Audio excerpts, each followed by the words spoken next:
Kentucky Kingdom and Hurricane Bay, located in Louisville, Kentucky, is a park that has had a pretty rough path to travel throughout its 34-year history. Opened in 1987, the park went bankrupt and closed after just one season, was reopened again in 1990 under businessman Ed Hart, who sold the operating rights to Six Flags in 1998. Then, the park was closed once again in 2009 after Six Flags declared bankruptcy, and in 2014, the park was reopened under Ed Hart for the third and hopefully final time. And just this year, the operating rights to the park were again sold, this time to Herschend Family Entertainment, who operate Dollywood and Silver Dollar City, as well as the Harlem Globetrotters, among other things. I haven't heard anyone say anything about it, but I wouldn't be surprised if there are people from that area who got a little nervous hearing that news due to being burned in the past, but hopefully that will be a really good thing for Kentucky Kingdom. KI Coaster Guy here, and today I'm going to be giving my thoughts on this park, the good and the bad. We'll go over the rides, the general experience, some miscellaneous thoughts, and towards the end of the video, we'll talk about some things you should consider before coming here. A bit of a spoiler alert here, I have mostly positive things to say about my experience at this park, which I didn't think was any kind of controversial opinion, to be honest. It's been my understanding that the general consensus is people are really happy with the way the park turned out when it reopened a few years ago. But when I posted about it, I did end up getting some pushback from people, including some of you, who felt the park wasn't up to snuff. Some of the concerns people shared were things I don't think are really a problem, like the fact that the park is divided in two by a road that goes right through it. Now, I think that's definitely weird, but I gather that the side you enter on is the original park, and the part of it across the street is an expansion they picked up along the way, so I'm not really sure what Kentucky Kingdom could do about that. It's not like they could just demolish a public road. Getting across it is also easy enough. There's a bridge that goes over it, which you can cross over, and a little further down, there's a crosswalk where they have people stopping traffic to allow patrons to go across the street. While perhaps not an ideal situation, I just don't really see it as a problem. Other concerns, however, were totally valid, so I think we'll start here by addressing some of those before I get into the more positive aspects of Kentucky Kingdom, because this definitely isn't a perfect park. So first off, the main issue I saw was that the operations here are just really slow. Every coaster in the park was only running one train, with the exception of Lightning Run, which was running two, and dispatch times were pretty long. There really didn't seem to be much urgency in getting trains out, which sits in pretty stark contrast to a park like Kings Island, where the ops really seem to try to maximize efficiency. This didn't really end up being much of a problem for me because I was there during the week, and it just seemed like most of the people that were there were over in the water park section, so we didn't really wait long for most of the rides. But it's not at all difficult to see how slow ops like this could become a problem really fast on a day where the dry park was a little bit busier. I don't want to harp on this aspect too much because I don't have any experience or expertise in amusement park operations, but it did sort of seem like maybe the training was a bit inconsistent or something. After our first ride on Kentucky Flyer, for instance, when we pulled into the station, it was just dead silence where there would normally be a little spiel like, "Welcome back, riders, how was that ride? Please wait until the train comes to a complete stop," and then yada yada yada. But no, the ops were just kind of staring at the ground awkwardly and didn't say anything at all. Not a huge deal, but it definitely stuck out as something kind of off. In addition to slow operations on the rides, food service at the park seemed pretty sluggish as well. We stopped in at one of the indoor places there called Swampwater Jack's, and it was just taking forever to get to the counter, so we ended up just waiting until we left that day to get something to eat. There are also some rides there that I wasn't a fan of, but we'll talk about those more in a minute. But another criticism I have is that I was really pretty disappointed with Kentucky Kingdom's merchandise selection. I was kind of hoping to pick up a Storm Chaser or Lightning Run t-shirt, but at least when I was there, they didn't have them. Not that I was able to find anyway. I know that's a pretty minor point overall, but I still wanted to mention it because it was something I wasn't expecting. So those are a few places where I think Kentucky Kingdom still has some room for improvement. All that being said, I really did have a great experience here. My impression of the place was that this is a park that's done a lot with a little,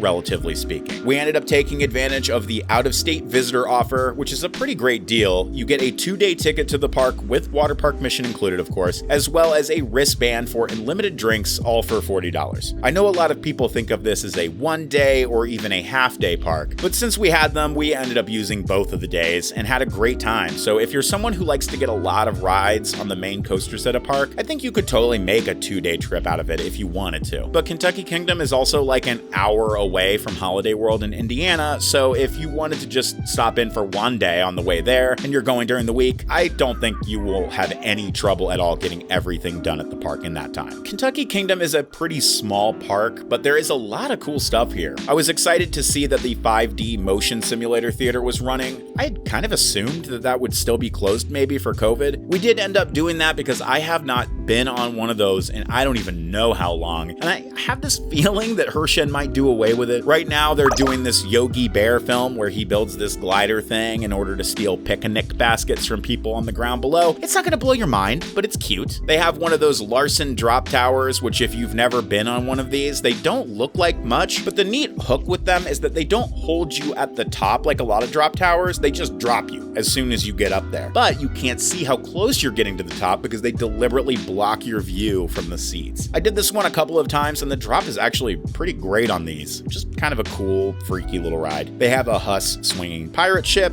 a Himalaya, an Aerodynamics Antique Cars ride, one of those Vekoma giant Ferris wheels, and an Intamin River Rapids ride, but neither of those were running, unfortunately. One of my favorite flat rides I experienced there was Cyclos, a Zamperla Discovery, which wasn't as intense as similar bigger rides, but also does go upside down and holds you there for a second or two, which was pretty cool. They also have a Zamperla Endeavor, which I didn't end up doing, but it looked fun. One thing I thought was super cool is they have this Hopkins Rides Shoot the Chute called Mile High Falls, and man, that thing is pretty big. I don't think I've ever seen one of these with a splash that huge. They actually even have a little covered observation deck area on the bridge that runs over it. It was fun to just watch that thing go, but we didn't end up doing it because it absolutely looked like you'd get completely drenched on it. And also, wow, were the ops slow on this. This kind of ride always seems to be kind of slow, but this one was just taking forever to send out each individual boat. Still a lot of fun to watch, and the area around this one is a great place to just stop and take a breather as well. Lots of shade and places to sit. Now, I'm not going to go over every single flat ride they have, but I count 17 in total, not including the rides in the kids section. Speaking of which, the kids section here is called King Louis Playland, and we didn't really go in there. It looked kind of small, but they do have a number of rides for the kids. Hurricane Bay is the water park here. We didn't end up doing anything there either, but you do walk through it to get to some of the attractions in the back, and I thought it looked really nice. Like a lot of water parks, they turn the wave pool up at certain times during the day, which is always cool. And so with all that out of the way, let's talk about the coasters at this park. Kentucky Kingdom has 6 roller coasters, and I'm not going to go super in depth here. I'll have reviews up for at least Lightning Run and Storm Chaser before too long. But just to give an overview, Roller Skater is a Vekoma Junior roller coaster built in 1994. It's super short, nothing wrong with it. It's definitely the closest thing they have to a kiddie coaster here. Thunder Run is a Din Corporation wooden coaster built in 1990. I only had one ride on this thing, and I wasn't really a fan, to be honest. I would definitely ride it again, but it would be a lot closer to the front of the train next time. Towards the back, it's just pretty rough, and in any case, it just seemed like a bit of an underwhelming ride to me. T3 is a Vekoma suspended looping coaster built in 1995, and in my opinion, easily the worst coaster in this park. It's a really rough ride. I think there were a couple of moments I actually kind of enjoyed, but it was all overshadowed by the rest of the experience. At some point, we hit a part of the track that bumped pretty hard, and it ended up ratcheting both of our restraints down into something that I would describe as well beyond just a normal staple. This was also the longest wait we had the entire trip. Ops on this ride were super slow, and yeah, it just wasn't worth it at all. I hope Herschend takes this thing out and uses that space for something else. I wrote it for the credit, and I don't think I ever need to ride it again. Kentucky Flyer is a Gravity Group family wooden coaster opened in 2019, and this is exactly the kind of thing I think makes for a great family coaster. It doesn't get super wild or crazy, so it's a great transitional ride for younger riders, and yet it's still fun for anyone. You get some good airtime on this thing in the back. It's nothing crazy, but I think it does exactly what it's meant to do, and more parks should build things like this. Lightning Run is a Chance Morgan Hyper GTX model, and still somehow the only one of its kind in the world, which is a shame because this is a fantastic ride. One of the main reasons I wanted to come here, and it didn't disappoint.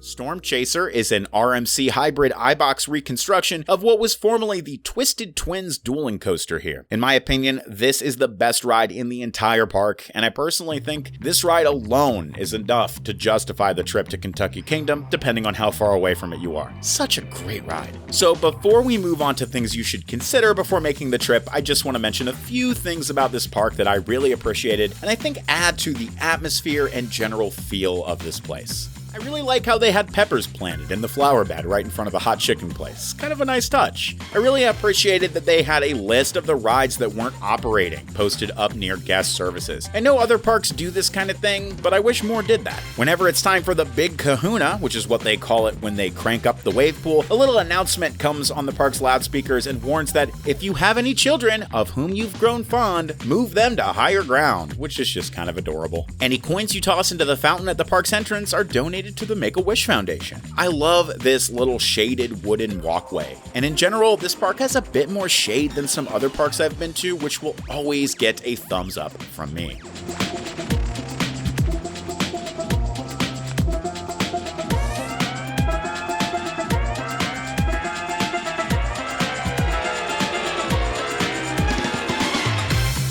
The whole place kind of gives off this "we can make it work" vibe, as exemplified by figuring out how to make a road going right through the middle of your park work out okay. I understand how others could see some of these things as just less than ideal aspects of the park, but to me, it all just seemed like people taking inconveniences or issues and making the best of them. As a place that's been closed down 2 times, there's just something endearing to me about the determination it has taken to make an amusement park successful here. So if you'd like to plan a trip to Kentucky Kingdom, here are a few things I'd recommend considering. If you don't want to take advantage of the out-of-state 2-day admission deal, there are some hotel packages if you need to stay in town that seemed like an okay offer. I didn't see any including the 2-day admission, but some might actually exist. Also, I stayed at a Best Western or something about 20 minutes away from the park, and even though they weren't listed as one of the hotel packages on the park's website, it did look like you were able to get pretty heavily discounted tickets right there at the hotel counter, so you may be able to get in even cheaper that way. Parking here is $10, which isn't too bad in my opinion, but one thing to keep in mind is that there is no re-entry. So if you're someone who likes to leave the park for a couple hours to take a break or go get lunch outside the park, you will have to pay to get back into the lot if you do that here. So if you don't want to pay for food in the park, you might want to pack something in a cooler. I should mention this also does not apply to you if you have a season pass. And then this rule applies to all amusement parks really, but since the operations here are really on the slower side, I would highly recommend coming here during the week if you're able to and avoiding weekends. I had a really